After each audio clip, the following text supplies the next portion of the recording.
அனைவருக்கும் வணக்கம். இப்போ நம்ம இந்த காலேஜ் டிஆர்பிலையும் சரி, நெட்டு செட்டுலையும் சரி, நம்ம ஒரு பேப்பர் 1க்கு பார்த்தீங்கன்னா, ஒரு 10 யூனிட் அடங்கிய ஒரு சிலபஸ் நமக்கு வந்து குடுத்துருப்பாங்க.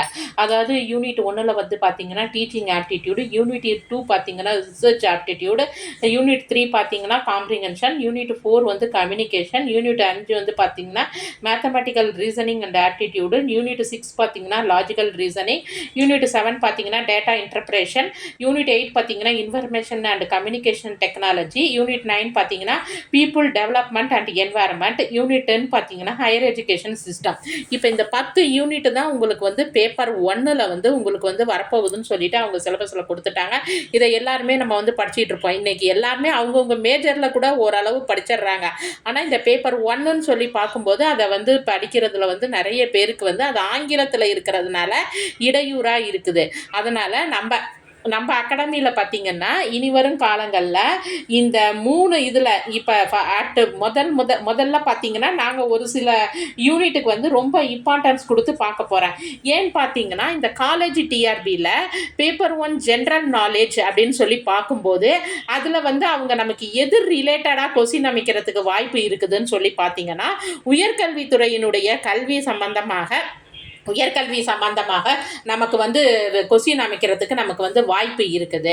அவ்வகையில் பார்த்தீங்கன்னா நாங்கள் யூனிட் 10லேருந்து உங்களுக்கு அதில் சில கொஸ்டின்ஸ்லாம் வரத்துக்கான வாய்ப்பு இருக்குது. அப்போ யூனிட் 10 நம்ம ஃபஸ்ட்டு பார்த்துக்கிட்டே போனோம்னா அதுலேருந்து நமக்கு காலேஜ் டிஆர்பிக்கான பேப்பர் 1க்கு கட்டாயம் ஒரு 5 கொஸ்டின் நான் அதுலேருந்து எதிர்பார்க்குறேன். அதே மாதிரி பார்த்தீங்கன்னா பீப்புள் டெவலப்மெண்ட் அண்ட் என்வாயர்மெண்ட், இன்றைக்கி வந்து சுற்றுச்சூழல் தொடர்பான செய்திகளில் வந்து முக்கியத்துவம் வந்து நிறைய வருது.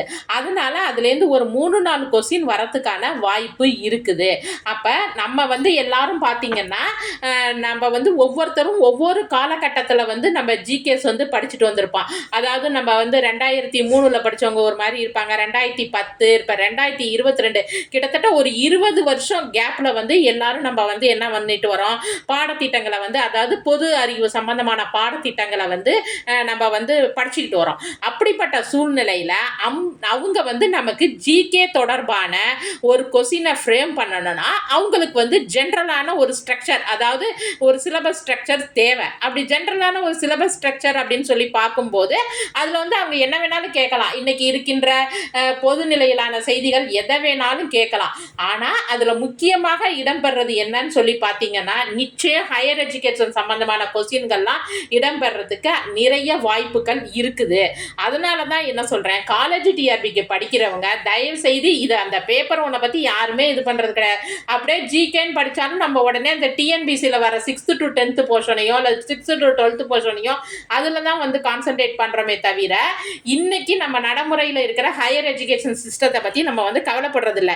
ஏன்னா இன்னைக்கு ஹையர் எஜுகேஷன் சிஸ்டத்தில் பார்த்தீங்கன்னா இந்த சுயம் ப்ராஜெக்ட் இதெல்லாம் வந்து பார்த்தீங்கன்னா இப்போ வந்திருக்கு.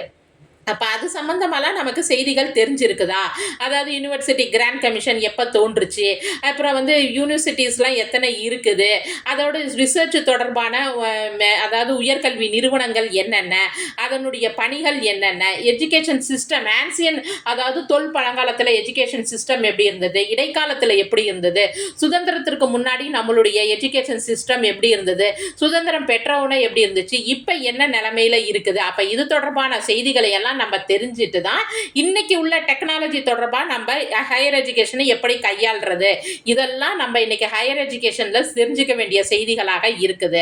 அப்படிப்பட்ட சூழ்நிலையில் டெக்னாலஜி பிளஸ் ஹையர் எஜுகேஷன் இது ரெண்டும் இணைந்து எப்படி பணியாற்றுறது, நம்ம ஒரு கல்லூரி மாணவர்களுக்கு பாடம் எடுக்க போகும்போது நம்ம அந்த டெக்னாலஜியை எப்படி வந்து ஹையர் எஜுகேஷன்ல நம்ம பயன்படுத்தி அவங்களுக்கு எஃபெக்டிவா வந்து என்ன பண்ணலாம், பாடங்களை பயிற்றுவிக்கலாம். அப்ப இது தொடர்பான செய்திகளை வந்து நம்ம கொண்டு செல்றதுக்கு நமக்கு எதை பற்றிய நாலேஜ் தேவை, முக்கியமான 3 செய்திகள்ங்க. ஹையர் எஜுகேஷன் சிஸ்டம் என்னென்ன, அதுக்கப்புறம் டெக்னாலஜி சம்பந்தமானது என்னென்ன, என்வாயரன்மெண்ட், இந்த 3 பாடங்கள் சம்பந்தமாகவும் நமக்கு பேப்பர் 1ல் ஒரு 3-4 கொஸ்டின், அதாவது இதில் ஒரு 3 கொஸ்டின், இந்த 3 டாபிக்லையும் ஒரு 4 கொஸ்டின், ஒரு 3 கொஸ்டின், ஒரு 10 கொஸ்டின்லேருந்து ஒரு 15 கொஸ்டின் வரைக்கும் இதில் இடம்பெறதுக்கான வாய்ப்புகள் இருக்குதுன்னு சொல்லிட்டு நாங்கள் நினைக்கிறோம், எங்கள் அகாடமியில் நினைக்கிறோம்.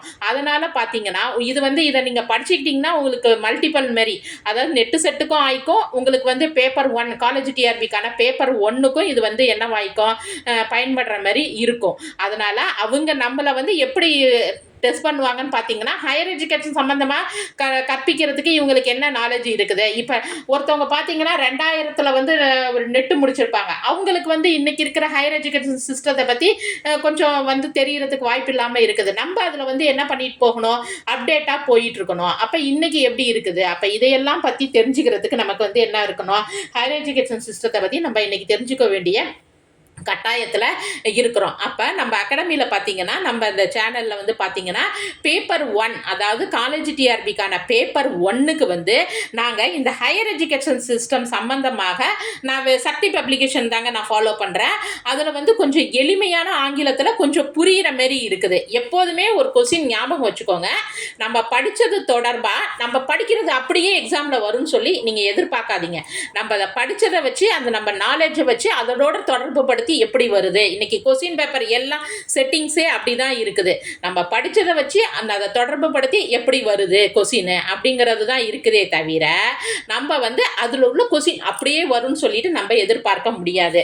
அப்படி பார்க்கும்போது என்னுடைய இதில் வந்து நான் சக்தி பப்ளிகேஷன் பார்த்தீங்கன்னா எனக்கு கொஞ்சம் அதனுடைய ஆங்கிலம் வந்து எளிமையான நடையில் இருந்தது. அதில் ஆங்கிலத்தில் உள்ளதை நான் அப்படியே சில தமிழ் படுத்தி சில வார்த்தைகளை சொல்கிறேன். உடனே ஒரு தமிழில் மெட்டீரியல் கிடைக்குமான்னு கேட்காதீங்க. இதுக்கு தமிழில் மெட்டீரியல் வந்து ரெடி பண்ண முடியாது. ஏன்னா நெட்டு செட்டுக்கு பார்த்தீங்கன்னா உங்களுக்கு ஆங்கிலத்திலையும் ஹிந்திலையும் தான் வினாக்கள் அமைக்கிறாங்க பேப்பர் 1க்கு. அப்படிப்பட்ட சூழ்நிலையில் இதுக்கு தமிழில் வந்து இது பண்ண முடியாது. ஆனால் அதே சமயத்தில் ஒவ்வொரு வேர்டுக்கும் தமிழில் விளக்கம் முழுக்க முழுக்க நாங்கள் வந்து தமிழில் விளக்கம் சொல்லி ஒரு சில இதெல்லாம் நான் வந்து வீடியோஸ் போடுறேன். ஏன்னு சொல்லி பார்த்தீங்கன்னா, இது பேப்பர் 1 சம்மந்தமாக எனக்கு இதுலேருந்து கிட்டத்தட்ட ஒரு 10-15 கொஸ்டின்கள் வந்து நான் எதிர்பார்க்குறேன். ஏன் இந்த தடவை நெட்டு கொஸ்டின்லையே பார்த்தீங்கன்னா மேஜர் பேப்பரில் கூட எதை பற்றி கேட்டிருந்தாங்கன்னா வாட்ஸ்அப்பை பற்றி கேட்டிருந்தாங்க. வாட்ஸ்அப்பை வந்து தோற்றுவித்தவர் யார் அப்படிங்கிற மாரியெல்லாம் கொஸ்டின் வந்து அமைச்சிருக்கிறாங்க. அப்போ அவங்க கொஸ்டின் எப்படி அமைச்சிருக்கிறாங்களோ அதற்கு தகுந்த மாதிரி தான் நம்ம ப்ரிப்பேர் ஆக வேண்டிய ஒரு சூழ்நிலையில் இருக்கிறோம். அப்போ நம்மளுடைய இதில் பார்த்தீங்கன்னா இனிமேல் வாரத்தில் ஒரு 3 நாள் அல்லது ஒரு 4 நாட்கள் வந்து இந்த ஹையர் எஜுகேஷன் சம்பந்தமான அந்த புக்கில் இருக்கிறத வந்து கொஞ்சம் நான் எக்ஸ்பிளைன் பண்ணி வீடியோஸ் போடுறேன். தேவைப்படுற மாணவர்கள் பார்த்து பயன்பெற்றுருக்காங்க. இது வந்து நெட்டு செட்டுக்கும் உங்களுக்கு பயன்படும், காலேஜ் டிஆர்பிக்கான பேப்பர் 1க்கும் பயன்படும், பிஜி டிஆர்பிக்கும் பயன்படும். ஏன்னு சொல்லி பார்த்தீங்கன்னா அந்த ஹண்டர் கமிஷனுடைய கொள்கைகள், மெக்காலைனுடைய கல்வி கொள்கைகள், இந்த மாதிரியான இது, அப்புறம் கல்வியோடு தொடர்புடைய சட்ட திட்டங்கள் என்னென்ன, நம்மளுடைய அரசியலமைப்பு முகவுரை என்னென்ன, அதனுடைய பிரிவுகள் என்னென்ன, கல்வி அதில் எங்கே வருது, கல்வி மாநில பட்டியலில் வருதா, மத்திய பட்டியலில் வருதா, பொது பட்டியலில் வருதா, அப்புறம் வந்து கட்டாய கல்வி எந்த சட்டப்பிரிவு கீழே வருது, உயர்கல்வி எதன் கீழே வருது, உயர்கல்வி பள்ளி கல்வின்னு எப்படி பிரித்தாங்க, ஆரம்ப கல்வி எப்படி வருது, இன்னைக்கு தேசிய கல்விக் கொள்கை எப்படி இருக்குது, மாநில கல்விக் கொள்கை எப்படி இருக்குது, இதையெல்லாம் பற்றி நம்ம தெரிஞ்சுக்க வேண்டிய சூழ்நிலையில் இருக்கிறோம்.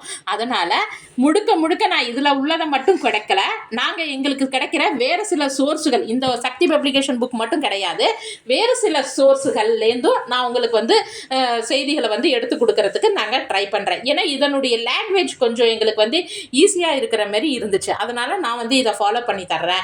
இது மட்டும் இல்லாமல் முன்னாடி இருந்த உபகார் புக்ஸோ இல்லை வேறு எதுலையோ சிலந்து இருந்து நான் உங்களுக்கு வந்து சில செய்திகள்லாம் எடுத்து கொடுக்கலான்னுட்டு இருக்கேன். வாரத்துக்கு ஒரு 2-3 வீடியோ வரும். இப்போ சமீப காலமாக பணிச்சுமை காரணமாக எனக்கு இந்த காலேஜ் டிஆர்பிக்கு பேப்பர் 1க்கு வந்து பேப்பர் 2க்கு வந்து என்னால் வீடியோஸ் கொடுக்க முடியல, மன்னிக்கணும். இனி வரும் காலங்களில் எப்படியும் வாரத்துக்கு ஒரு வீடியோ கொடுக்கறதுக்கு எனக்கு பணிச்சுமை, ஏன்னா எனக்கு டிஎன்பிசி இப்போ குரூப் 4 குரூப் 2 இதெல்லாமே ரொம்ப சேர்ந்து இருக்கிறதுனால என்னால் கொடுக்க முடியலை.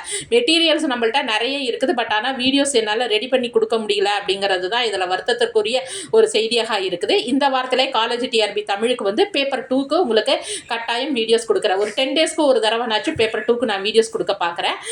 எல்லாரும் இதை வந்து ரொம்ப உங்களுக்கு எளிமையான தமிழில் எல்லாருக்கும் புரிகிற மாரியான, ஏன்னா இப்போ நானே ஒரு தமிழ் மேஜர், அப்படி இருக்கும்போது எனக்கு புரிஞ்சாதான் நான் உங்களுக்கு சொல்ல முடியும். அப்படிப்பட்ட சூழ்நிலையில் நான் அதை வந்து எளிமைப்படுத்தி புரிஞ்சுக்கிறதுக்கு என்னென்ன உத்திகளை கையாண்டனோ அதை உங்களுக்கும் எடுத்து சொல்லி உங்களுக்கும் படிக்கிறதுக்கு ஒரு ஒரு ஒரு வந்து ஒரு வாய்ப்பாக வழி நடத்தி நீங்களும் நாங்களும் இணைந்து செல்லலாம் அப்படிங்கிறது தான் இந்த வீடியோஸ், இந்த காணொளிகளினுடைய நோக்கமாக இருக்க போகுது. இனி வரும் காலங்களில் பேப்பர் 1 அப்படிங்கிறது வந்து பார்த்தீங்கன்னா உங்களுக்கு இந்த ஹையர் எஜுகேஷன் சிஸ்டம் வந்து ஃபஸ்ட்டு ஆரம்பித்து நான் அதில் உள்ள செய்திகளை எல்லாம் உங்களுக்கு வந்து வீடியோவாக ரொம்ப இல்லை, ஒரு 3 நிமிஷம் ஒரு 4 நிமிஷம் ஷார்ட் வீடியோவாகவே உங்களுக்கு நான் கொடுக்க பார்க்குறேன். நன்றி, வணக்கம்.